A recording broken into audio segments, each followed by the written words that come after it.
यह 7 कशेरुकाएं सभी स्तनधारी प्राणियों की गर्दन में समान रूप से पाई जाती है। हमारी गर्दन में भी 7 है, ऊंट की गर्दन के अंदर भी 7 कशेरुकाएं ही पाई जाती है। 12 पाई जाती है हमारे वक्षीय क्षेत्र में, वक्षीय क्षेत्र यानी सीने के क्षेत्र में। फिर पेट के क्षेत्र में कितनी होती है?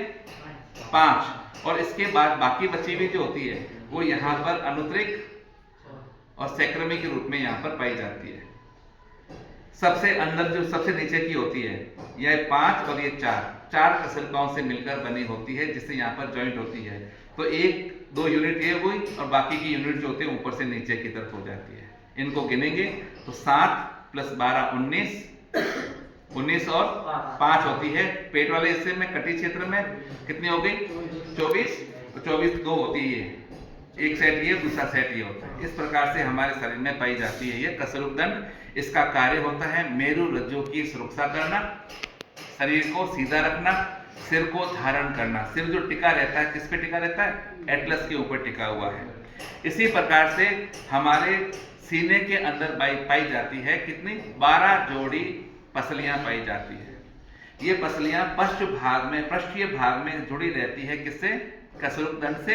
और अग्र भाग में यहाँ पर जुड़ी होती है सीने के मध्य भाग में पाई जाने वाली प्लेट के आकार की उरोस्थि से। हमारे शरीर में 12 जोड़ी पसलियां पाई जाती है, जिसमें प्रथम 7 जोड़ी, कितनी? 7 है? ज्यादा है? 7 पक्का ध्यान है।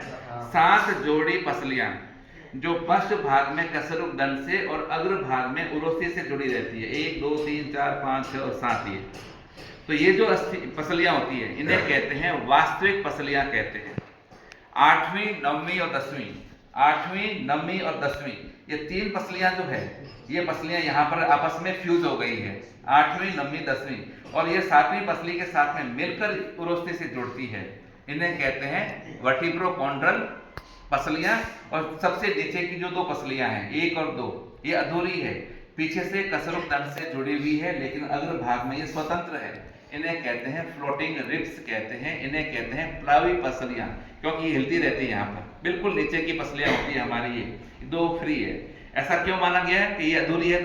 इसके बारे में एक अवधारणा है कि बाइबल में लिखा हुआ है कि जब आदि पुरुष की उत्पत्ति हो गई थी तो वो अकेला था, तो उसने भगवान से प्रार्थना की कि मेरे जैसा कोई और बनाओ, जिसके कारण से मैं आसानी से यहाँ पर जीवित रहूं। तो भगवान ने क्या किया? गॉड ने किया कि उसकी अंतिम 2 पसलियों से नारी की उत्पत्ति करवा ली। तो ये पसलियां अधूरी है, आज भी अधूरी है। इन्हें कहते हैं फ्लोटिंग रिब्स कहते हैं। तो टोटल इसमें 80, यानी जो अक्षीय कंकाल है, इस अक्षीय कंकाल में टोटल कितनी अस्थियां पाई जाती है? तो इसमें 80 पाई जाती है। इसके बारे में हमें अच्छी तरीके से देखना है। दूसरा होता है उपांगीय कंकाल। तो उपांगीय कंकाल में सबसे पहला आता है हमारा हाथ। इस हाथ में कौन कौन सी हड्डियां हैं? तो सबसे पहले आती है ह्यूमरस, हमारे कंधे से लेकर कोहनी के बीच में। यहाँ से कंधा है, ये कोहनी है, और ये कंधा किससे जुड़ा रहता है? यहाँ पर पाए जाने वाले श्रोणी में अंश मेखला से, अंश मेखला की ग्लिनोइड कैविटी से जुड़ा रहता है। यहाँ पर जिस प्रकार से अपने गाड़ी का जो कांच होता है साइड ग्लास, उसको अपन दाएं बाएं की कहाँ भी मोड़ लो, उसी प्रकार से यहाँ पर ये होती है ह्यूमरस होती है। ये ह्यूमरस का सिर होता है। ह्यूमरस का सिर फंसा रहता है किसमें? अंश मेखला की ग्लिनोइड कैविटी के अंदर, जिस कारण से हम अपने हाथ को दाएं बाएं कहीं पर भी आसानी से घुमा सकते हैं। ये ह्यूमरस आगे जुड़ी रहती है रेडियो अल्ना से। बच्चों के अंदर रेडियस अलग होती है और अल्ना अस्थि अलग होती है, जो आगे जाकर यहाँ पर मणिबंधिका है, यानी हमारी कलाई का निर्माण करने वाली हड्डियां, फिर हमारे हाथों की जो अंगुलियां हैं, इन अंगुलियों का निर्माण करने वाली हड्डियां। इस प्रकार से यहाँ पर हमारे फोरलिम्ब यानी अग्रपाद, जिसको हम हाथ कहते हैं, इसका निर्माण होता है। इसी प्रकार से हमारे पैरों के अंदर जो पहली अस्थि होती है उसे हम कहते हैं फीमर कहते हैं। ये फीमर हमारे शरीर की सबसे लंबी अस्थि होती है। इस फीमर से जुड़ी होती है टिबियो फिबुला, और टिबियो फिबुला से यहाँ पर होती है गुल्फास्थियां, और हमारे पैर का निर्माण करने वाली अस्थियां होती है। यह फीमर हमारे शरीर की सबसे लंबी हड्डी होती है, जिसका सिर जो होता है यह हमारी श्रोणी मेखला यानी पेल्विक गर्डल के साथ में जुड़ती है, जिस कारण से हम इसको दाएं बाएं आराम से घुमा सकते हैं।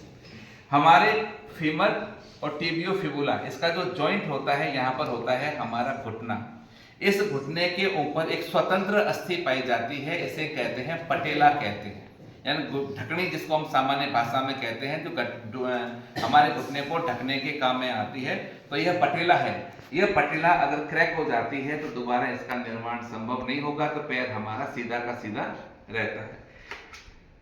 फीमर और टिबियो फिबुला के बीच में यहाँ पर जो अस्थि होती है, इसके ऊपर पाई जाती है एक विशेष प्रकार की गदिनुमा पैड पाया जाता है, जो इन दोनों हड्डियों को टच होने से रोकता है। जैसे जैसे हमारी उम्र बढ़ेगी तो यहाँ पर उपास्थि से बनी हुई कवरिंग जो पैड होता है वो धीरे धीरे खत्म हो जाता है, तो दोनों हड्डियां आपस में टच करती है तो हमारे घुटनों का दर्द प्रारंभ होता है।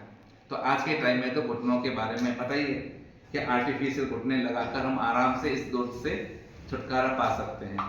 टिबियो फिबुला दो हड्डियों से मिलकर बनी है, बचपन में अलग अलग होती है, बड़े होने पर एक हो जाती है ताकि बच्चे के शरीर के भार को आसानी से सहन कर सके। अंगुलास्थियां होती है, संख्या में 14 होती है, अंगूठे में होती है 2, हाथ के अंगूठे में भी 2 होती है, अंगुलियों में 3 होती है, तो 4 3 12 और 2 14। उसी प्रकार से हमारे पैरों की अंगुलियों के अंदर भी इसी प्रकार से 14 पाई जाती है अंगुलास्थियां। तो ये हमारा पूरा का पूरा कंकाल तंत्र है। इस कंकाल तंत्र को अच्छी तरीके से पढ़ना है। जो हमारे शरीर की लंबी हड्डियां हैं, जैसे फीमर है, जैसे ह्यूमरस है, ये अंदर से खोखली होती है, इसके अंदर पाया जाता है अस्थि मज्जा। ये अस्थि मज्जा क्या कार्य करता है बताओ? यह अस्थि मज्जा हमारे शरीर में रक्त कणिकाओं का, रक्त कोशिकाओं का निर्माण करता है। जो बच्चे मीट खाते हैं उन्हें पता है कि जब हड्डी का टुकड़ा साथ में आता है तो उसके अंदर की पाई जाने वाली